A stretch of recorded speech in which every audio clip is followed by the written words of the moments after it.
Okay guys, so I recently saw Peter McKinnon's latest video about splash photography, and it kind of got me in the mood to do some water photography of my own. So I set up another set to do some more aqueous photography, and this time we're going to be using a prop. I've got this toy miniature of Slave 1 from Star Wars. So we're going to use some complementary colors. I've got this kind of reddish maroon, this green here. We're going to spray those into the water around the ship, and I think it's going to make kind of a cool looking like Star Wars-y gas cloud sort of thing around the ship. So let's get it set up and let's go.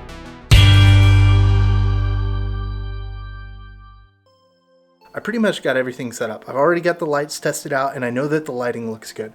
One thing about these type of shots is that once you put the paint into the water, you have to get like a whole nother gallon of water to do another shot. So I wanted to make sure that the lighting was correct, that the angle of the ship was correct, everything was good to go before I put the paint into the water. So if you're curious about aqueous photography, I actually made a video, I'll link to it up here, and it kind of describes what I'm doing in a little more detail and gives you some tips for how to do this.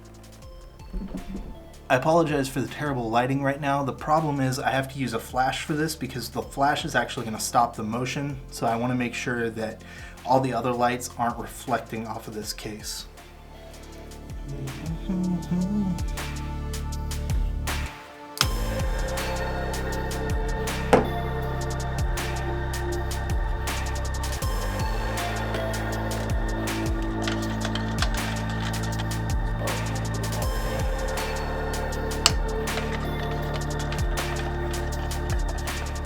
And like I said in that other video, I'm just using acrylic paints.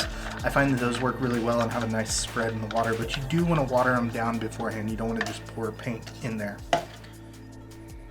So my goal here is to use these two colors and to kind of spray in from the sides, one on each side of the ship there, and I think it'll make like a nice blending cloud that'll kind of blend together behind the ship.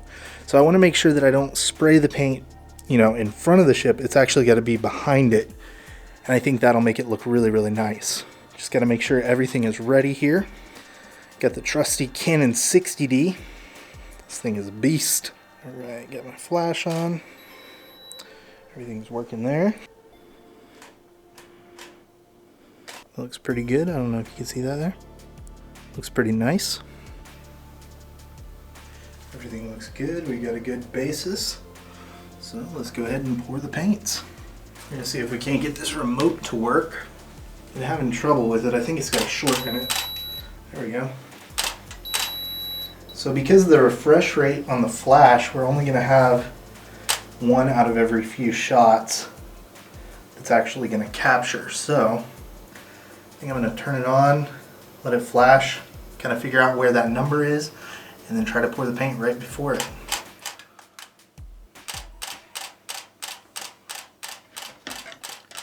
Alright, here goes nothing.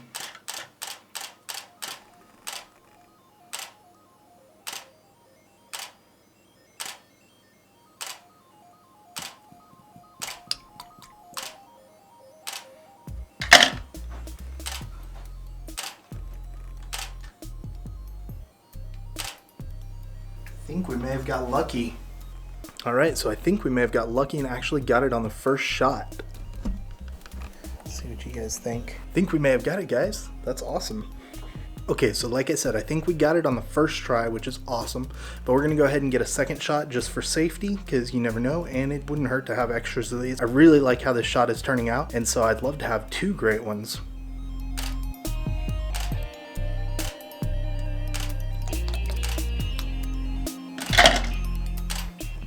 Alrighty guys, I think we got one more shot that I really like from that. Background just fell over. I think we got one more shot that I really like from that. I do want to take just one more, I think, just to make sure for sure that I've got it. I want to try a couple different angles with the paint to kind of get the perfect angle on the ship. I want it to look kind of like the ship is kind of bursting through the paint. So yeah, we're going to try a couple more. Okay, what's that thing they say? Third time's the charm, right? So here we go.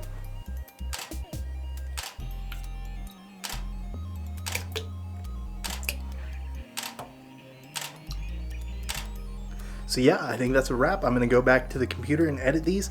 Going to kind of clean up spots, probably increase the contrast a bit so that that black really turns black, crunch those blacks so that the background kind of disappears. Maybe even add like a star effect. I don't know. Do something like that. And I'll upload these to my Instagram, so check them out there. Thanks for watching. Don't forget to like, comment, and subscribe. You know the drill. You know, if you want to. If you don't want to, that's fine too. I appreciate you watching my video. Have a great week, guys.